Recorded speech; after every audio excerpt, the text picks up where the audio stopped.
Hello everyone, welcome to my channel.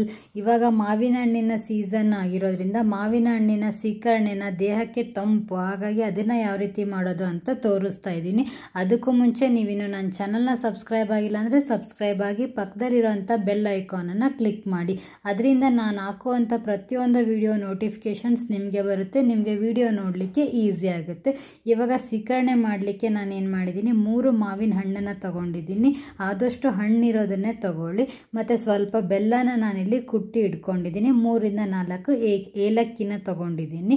ಫಸ್ಟಿಗೆ ಏನು ಮಾಡಬೇಕು, ತಗೊಂಡಿರೋ ಅಂಥ ಹಣ್ಣನ್ನು ಸಿಪ್ಪೆನ ಸಪ್ರೇಟ್ ತೆಗೆದುಬಿಟ್ಟು ಆ ಗೊಟ್ಟದಲ್ಲಿರುವಂಥ ಕಂಡನ ನಾವಿಲ್ಲಿ ಸಪ್ರೇಟ್ ಮಾಡ್ಕೊಳ್ತಾ ಇದ್ದೀವಿ. ಆದಷ್ಟು ಇದನ್ನು ಕೈಯಿಂದನೇ ಮಾಡ್ಕೊಳ್ಳಿ. ಕೆಲವರು ಸ್ಪೂನಿಂದ ಅಥವಾ ಚಾಕುಯಿಂದ ಮಾಡ್ತಾರೆ, ಮಿಕ್ಸಿಗೆ ಹಾಕಿ ಮಿಕ್ಸಿ ಮಾಡಿಬಿಡ್ತಾರೆ. ಅದೆಲ್ಲ ಮಾಡೋದ್ರಿಂದ ನಮಗೇನಾಗುತ್ತೆ, ಮ್ಯಾಂಗೋ ಜ್ಯೂಸ್ ಆಗಿಬಿಡುತ್ತೆ. ಮ್ಯಾಂಗೋ ಜ್ಯೂಸ್ಗೂ ಮತ್ತು ಮಾವಿನ ಸೀಕರಣೆಗೂ ತುಂಬಾ ವ್ಯತ್ಯಾಸ ಇದೆ. ಈ ರೀತಿ ಕೈಯಿಂದ ಮಾಡಿಕೊಂಡು ತಿಂದು ನೋಡಿ, ನಿಮಗೆ ಟೇಸ್ಟ್ ಗೊತ್ತಾಗುತ್ತೆ. ತುಂಬಾ ಟೇಸ್ಟಿಯಾಗಿರುತ್ತೆ. ಮತ್ತು ನಾವು ಬೆಲ್ಲ ಹಾಕಿ ಮಾಡೋದ್ರಿಂದ ಇದು ದೇಹಕ್ಕೆ ತಂಪು. ಕೆಲವರು ಇದಕ್ಕೆ ಸಕ್ಕರೆ ಕೂಡ ಹಾಕ್ತಾರೆ, ಬಟ್ ಸಕ್ಕರೆ ಹಾಕೋದು ಹೀಟ್ ಅನಿಸುತ್ತೆ. ಬೆಲ್ಲ ಹಾಕಿದರೆ ಬಾಡಿನ ಕೂಲ್ ಇರುತ್ತೆ. ಈ ಬಿಸಿಲುಗಾಲದಲ್ಲಿ ಬಾಡಿನ ಕೂಲಾಗಿ ಇಟ್ಕೊಳ್ಳೋದು ತುಂಬಾ ಅಗತ್ಯ ಇದೆ. ಹಾಗಾಗಿ ಈ ಥರ ಮಾಡ್ಕೊಳ್ಳಿ, ತುಂಬಾ ಟೇಸ್ಟಿಯಾಗಿ ಬರುತ್ತೆ. ತೊಗೊಂಡಿರೋಂಥ ಅಷ್ಟು ಹಣ್ಣಿಂದು ಅಷ್ಟೇ ಸಿಪ್ಪೆನ ಸಪ್ರೇಟಾಗಿ ತೆಗೆದು ಕಂಡದಲ್ಲಿರುವಂಥ ಗೊಟ್ಟದಲ್ಲಿರುವಂಥ ಕಂಡನ ನಾನಿಲ್ಲಿ ಸಪ್ರೇಟಾಗಿ ಮಾಡ್ಕೊಳ್ತೀನಿ. ನಾನಿಲ್ಲಿ ಏನು ಮಾಡಿದ್ದೀನಿ, 3 ಮಾವಿನ ಹಣ್ಣು ತೊಗೊಂಡಿದ್ದೀನಿ. 3 ಮಾವಿನ ಹಣ್ಣಿಂದ ಒಂದು 6 ಮೆಂಬರ್ಸ್ಗೆ ಸೀಕರಣೆ ಆಗಿದೆ. ಅಂದರೆ ಯಾಕಂದರೆ ಇದರಲ್ಲಿ ಕಂಡ ತುಂಬ ಜಾಸ್ತಿ ಇದೆ ಹಣ್ಣಲ್ಲಿ. ಇದು ನಾನು ತೊಗೊಂಡಿರೋದು ಬೇನಿಸ್ ಹಣ್ಣು. ನೀವು ಯಾವ ಹಣ್ಣು ತೊಗೋತೀರೋ ಅದ್ರ ಮೇಲೆ ಡಿಪೆಂಡ್ ಆಗುತ್ತೆ.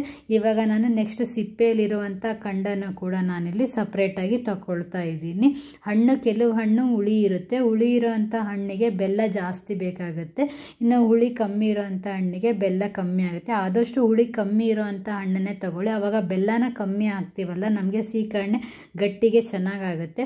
ಅದೇ ಹುಳಿ ಜಾಸ್ತಿ ಇತ್ತು ಅಂದರೆ ಬೆಲ್ಲ ಜಾಸ್ತಿ ಹಾಕಬೇಕಾಗುತ್ತೆ. ಬೆಲ್ಲ ಜಾಸ್ತಿ ಹಾಕಿದರೆ ಅದು ನೀರು ಆಗಿಬಿಡುತ್ತೆ, ಸೀಕರಣೆ ಅಷ್ಟೊಂದು ಟೇಸ್ಟ್ ಬರಲ್ಲ. ಹಾಗಾಗಿ ಹುಳಿ ಕಮ್ಮಿ ಇರೋ ಅಂಥ ಹಣ್ಣು ಮತ್ತು ಫುಲ್ ಮಾಗಿರಬೇಕು ಹಣ್ಣು, ಅಂಥ ಹಣ್ಣನ್ನು ತಗೊಳ್ಳಿ. ಇದೇನು ಕಂಡ ತೆಗೆದಿರ್ತೀವಲ್ಲ, ದಪ್ಪ ಕಂಡ ಬಂದಿದೆ, ಈ ಥರ ಕ್ಲೀನಾಗಿ ಕಲಿಸ್ಕೊಂಡ್ಬಿಟ್ಟು ಇದನ್ನು ಸಪ್ರೇಟಾಗಿ ಒಂದು ಪಾತ್ರೆಗೆ ಹಾಕ್ಕೊಳ್ತಾ ಇದ್ದೀನಿ. ಇದಾದಮೇಲೆ ನಾವೇನು ಮಾಡಿರ್ತೀವಿ, ಸಿಪ್ಪೆನ ಇಟ್ಕೊಂಡಿರ್ತೀವಲ್ಲ ಕಂಡ ತೆಗೆದು, ಅದಕ್ಕೆ ಒಂದು ಸ್ವಲ್ಪ ನೀರನ್ನು ಹಾಕಿ ಇದನ್ನು ಕೂಡ ಕ್ಲೀನಾಗಿ ತೊಳ್ಕೊಂಬಿಡಿ. ಅಂದರೆ ಅದರಲ್ಲಿ ಇರೋವಂಥ ಎಲ್ಲ ಹಣ್ಣಿನ ಅಂಶ ಹೋಗಬೇಕು. ಆ ಥರ ಕ್ಲೀನಾಗಿ ತೊಳ್ಕೊಂಬಿಟ್ಟು ಈ ನೀರನ್ನು ಕೂಡ ನಾವೇನು ಫಸ್ಟಿಗೆ ತೆಗೆದಿಟ್ಟಿರ್ತೀವಲ್ವ, ಅದಕ್ಕೆ ಇದನ್ನು ಹಾಕ್ಕೋಬೇಕಾಗತ್ತೆ. ಸೊ ಆದಷ್ಟು ಮಾವಿನ ಹಣ್ಣನ್ನು ಸ್ಟಾರ್ಟಿಂಗೇ ನೀವು ಕ್ಲೀನಾಗಿ ತೊಳೆದಿಡ್ಕೊಳ್ಳಿ. ಈ ಥರ ನೀರು ಹಾಕಿ ತೊಳೆದು ನಾವು ಸೀಕರಣೆಗೆ ಹಾಕೋದ್ರಿಂದ ಮಾವಿನ ಹಣ್ಣನ್ನು ಕ್ಲೀನಾಗಿ ತೊಳ್ಕೊಂಡು ಇಟ್ಕೊಳ್ಳಿ. ಸ್ವಲ್ಪನೇ ನೀರು ಹಾಕಿ ಸಿಪ್ಪೆನೆಲ್ಲ ಕ್ಲೀನಾಗಿ ತೊಳೆದುಬಿಟ್ಟು ನಾವು ಫಸ್ಟಿಗೇನು ಕಂಡದೆಲ್ಲ ತೆಗೆದಿಟ್ಕೊಂಡಿರ್ತೀವಲ್ವ ಅದಕ್ಕೆ ಹಾಕಬೇಕು. ಆಮೇಲೆ ಇದು ಗೊಟ್ಟದೇನಿರುತ್ತಲ್ಲ, ಇದಕ್ಕೂ ಅಷ್ಟೇ ಸ್ವಲ್ಪ ನೀರನ್ನು ಹಾಕಿ ಈ ಗೊಟ್ಟನ್ನು ಕೂಡ ಕ್ಲೀನಾಗಿ ತೊಳ್ಕೊಂಬಿಟ್ಟು ಆ ನೀರನ್ನು ಫಸ್ಟಿಗೆ ಮಾವಿನ ಹಣ್ಣಿನ ತೆಗೆದಿಟ್ಟಿರ್ತೀವಲ್ಲ ಅದಕ್ಕೆ ಕೂಡ ಇದನ್ನು ಹಾಕ್ಕೊಳ್ಳಿ. ಆದಷ್ಟು ಕೈಯಿಂದನೇ ಮಾಡ್ಕೊಳ್ಳಿ, ಏನೂ ಆಗೋದಿಲ್ಲ. ಮುಂಚೆ ಹಳೆ ಕಾಲದಲ್ಲೆಲ್ಲ ಕೈಯಿಂದನೇ ಮಾಡ್ತಿದ್ರು. ಆ ಟೈಮಲ್ಲಿ ಯಾವುದೇ ಕಾರಣಕ್ಕೂ ಚಾಕು ಸ್ಪೂನ್ ಏನು ಯೂಸ್ ಮಾಡ್ತಿರಲಿಲ್ಲ. ತುಂಬಾ ಟೇಸ್ಟಿಯಾಗಿ ಬರುತ್ತೆ. ಇದಕ್ಕೆ ನಾನಿವಾಗ ಬೆಲ್ಲನ ಹಾಕ್ತೀನಿ. ಬೆಲ್ಲನ ಆದಷ್ಟು ಚಿಕ್ಕದಾಗಿ ಜಜ್ಜಿಬಿಟ್ಟು ಹಾಕ್ಕೊಳ್ಳಿ, ಬೇಗ ಕರಗುತ್ತೆ. ಕೆಲವರು ಸಕ್ಕರೆನೂ ಹಾಕ್ಕೊಳ್ತಾರೆ. ಹೇಳಿದ್ನಲ್ಲ, ಸಕ್ಕರೆ ಹೀಟ್ ಆಗುತ್ತೆ, ಬೆಲ್ಲ ದೇಹಕ್ಕೆ ತಂಪಾಗಿರೋದ್ರಿಂದ ಬೆಲ್ಲನೇ ನಾನು ಆದಷ್ಟು ಪ್ರಿಫರ್ ಮಾಡ್ತೀನಿ. ಚೆನ್ನಾಗಿ ಜಜ್ಜಿಟ್ಟಿರೋಂಥ ಬೆಲ್ಲ ಆದರೆ ಬೇಗ ಕರಗುತ್ತೆ. ಸ್ವಲ್ಪ ನೀವು ದಪ್ಪ ಜಜ್ಕೊಂಡಿದ್ದೀರ ಅಂದರೆ ಸ್ವಲ್ಪ ಟೈಮ್ ತೊಗೊಳುತ್ತೆ ಕರಗಕ್ಕಷ್ಟೇ. ಇದನ್ನು ಅದೇ ಬೆಲ್ಲನೇ ಹಾಕ್ಕೊಂಡ್ಬಿಟ್ಟು ಕ್ಲೀನಾಗಿ ಕಲಿಸ್ಕೋಬೇಕಾಗತ್ತೆ. ನಾನು ಮತ್ತು ಇದಕ್ಕೆ ಏನು ಮಾಡಿದ್ದೀನಿ ಅಂದರೆ ಏಲಕ್ಕಿನ ಚೆನ್ನಾಗಿ ಕುಟ್ಟಿಟ್ಕೊಂಡಿದ್ದೀನಿ. ಆ ಏಲಕ್ಕಿ ಪೌಡ್ರನ್ನು ಕೂಡ ನಾನು ಇದಕ್ಕೆ ಹಾಕ್ತಾಯಿದ್ದೀನಿ. ನಿಮಗೆ ಬೇಕಿದ್ರೆ ಏಲಕ್ಕಿ ಪೌಡ್ರ್ ಹಾಕ್ಕೊಳ್ಳಿ, ಇಲ್ಲಾಂದರೆ ಸ್ಕಿಪ್ ಮಾಡಿ.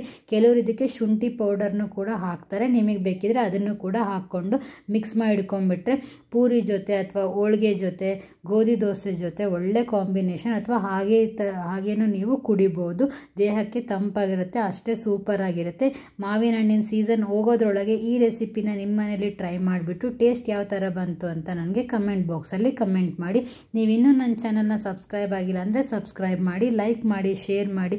ಪ್ಲೀಸ್ ನನ್ನ ಚಾನಲ್ನ ಸಬ್ಸ್ಕ್ರೈಬ್ ಮಾಡಿಕೊಡಿ, ನನ್ನ ಚಾನಲ್ಗೆ ಸಪೋರ್ಟ್ ಮಾಡಿ ಅಂತ ಕೇಳ್ತಾ ಇದ್ದೀನಿ. Thanks for watching.